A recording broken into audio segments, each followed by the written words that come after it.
Welcome back everyone. Today we're making tiramisu, a simple, no-bake dessert that's classy, elegant, and impressive. It's easy to put together and you don't need to be a pro to pull it off. So tiramisu is very basic in its foundational ingredients, so we want to try find the best stuff that we can. It's cool if you can't, just work with what you have. So I've got some cream here from a local dairy. Same with the mascarpone. Instant coffee. You can use one from a machine if you want. This is just quicker and really it will probably taste quite similar. Ladyfingers, a couple of eggs. We're just gonna use the yolks, caster sugar, and vanilla extract. So let's get into making the cream. We're gonna start by separating the eggs. We just wanna grab the yolks. We're gonna go with 4. Of course, if you don't have as many, you can use less. Just get a little bit less of the rich flavor. And the easiest way to separate eggs, I find, is just with your hands. Make sure they're clean. If you're cooking for your family, they shouldn't care. Just gonna weigh up some sugar now, caster sugar, so it integrates a little bit better into the overall cream. You can use 80 to 100 grams. I tend to go on the lighter side just so it's not overpoweringly sweet. Just add them right in. If you don't have caster sugar, you can just use normal granulated white sugar. You just might get a little bit of a gritty texture. And just to this, we're gonna add a tad of vanilla extract or paste. I have a bit of paste here, just a tad. It's quite strong, this stuff. If you're using extract, just half a teaspoon to a teaspoon, depends how much you like it. Gonna gently whisk these ones together now, and then we're gonna temper them over a double boiler. So I've just got some water going on the stove. When it boils, I'm gonna take it off, put it down here, and I'm just gonna whisk these over the top of the steam, just to help temper the eggs a little bit. Just trying to incorporate everything at the moment. Tempering's pretty much gonna cook the eggs effectively without, getting those nasty lumps of cooked egg. You just don't want those. So you can see they're starting to get a little bit paler. That's fantastic. Well, we've got this over the double boiler. We want it to get a little bit more pale and effectively double in size. Got some boiling water here. Nice little bit of steam. Just gonna whisk quickly. You wanna whisk as quickly as you can because you don't want any bits touching the bottom to cook. So you want to constantly be moving it around. You can see it's starting to get a bit paler. That's fantastic. And we're also getting more volume here. This is about where we want it. Quite thick, and it's effectively enlarged in volume. Maybe just a tad longer. All right, we'll just set this to the side and we'll work on the cream and mascarpone. So in a separate bowl here, we're just gonna mix together our creams. If you want to add alcohol, this is the point where you do it. You probably might add something like a masala, and then when you do the espresso, you'd add a Kahlua or something along those lines. But we're making this one alcohol-free, so we won't be adding any alcohol, obviously. 250 ml of cream. Now this cream is quite runny, but it will thicken up while we whip it. Got that there, and then got some mascarpone here. Same amount, 250 grams. Luckily for us here, our cream and mascarpone comes in the perfect size. Also to this mixture, I'm just gonna add a tad of vanilla. Because we're using simple ingredients, we wanna make as much flavor as we can in this. So we're gonna whip this now. Just be careful. You wanna watch it while you're doing it. If you let it over whip, then just let it sit out for a little bit. It should settle, but let's go. Once again, as with all recipes on this channel, just make it how you want to. You want to add more cream, less mascarpone? You can do that. You want to add a bunch of sugar into this? Go for it. It's your recipe. You're eating it in the end. Do what you want to do with it.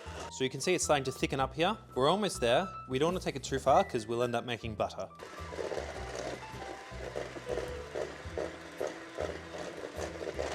All right, we're definitely at stiff peaks here. I'm just gonna take it a little bit further because we're gonna be loosening it up with our egg mixture. Look at that, this is about where you wanna have it. So we've got our 2 mixtures here. Just gonna pass one into the other.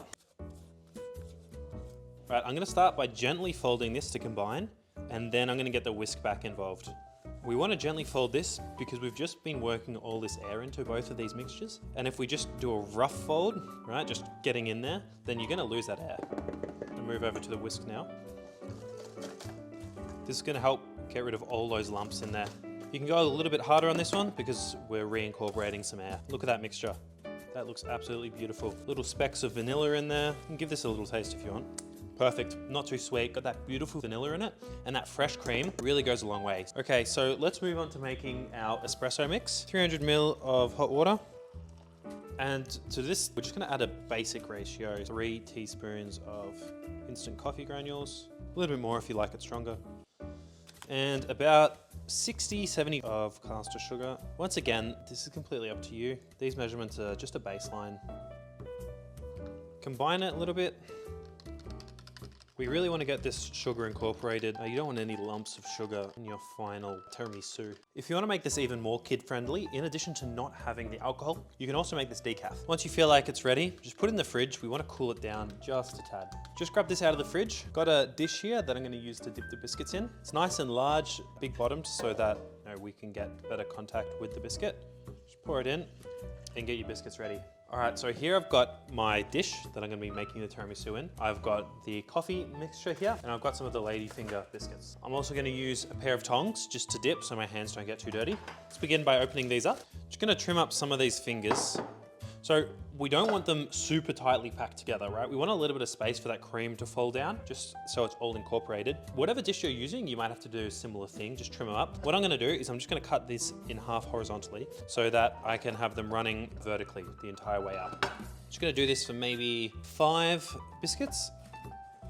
All right, this should be all right just to begin. I'm just gonna put these into a separate bowl so they're not in our way. All right, let's get into the assembly. So when we're dipping these biscuits, we wanna do them one at a time. This is really important because we can control the amount of time each one spends individually rather than all of them dumped in at once. You don't know what went in first, second, last, that kind of thing. And you wanna dip them quite quickly. I would say 2.5 seconds. So we just go 1, 2, just like that.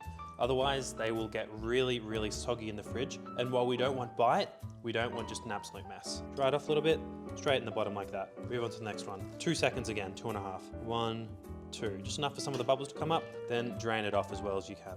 Line them up in whatever orientation pleases you. And we're just gonna repeat this until we need to finish off the layer. Purposely leaving gaps here so that the cream can fall down the side and really make a uniform dish. Got some of these half bickies here.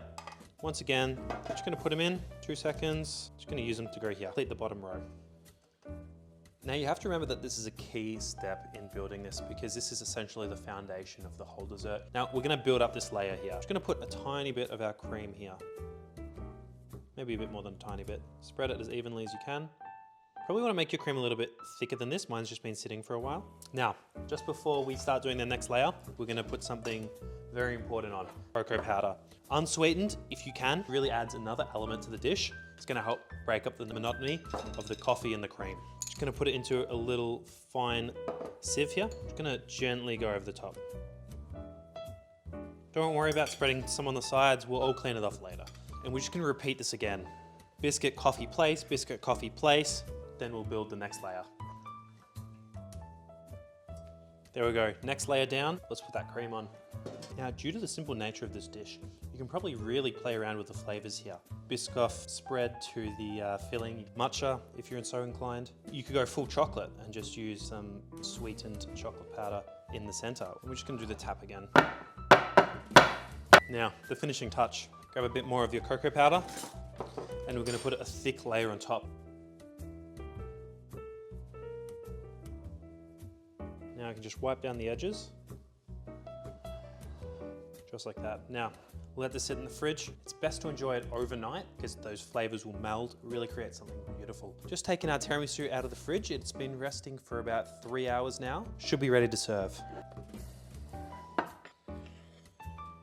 And there you have it, your finished tiramisu. Soft, creamy, and absolutely packed with flavor.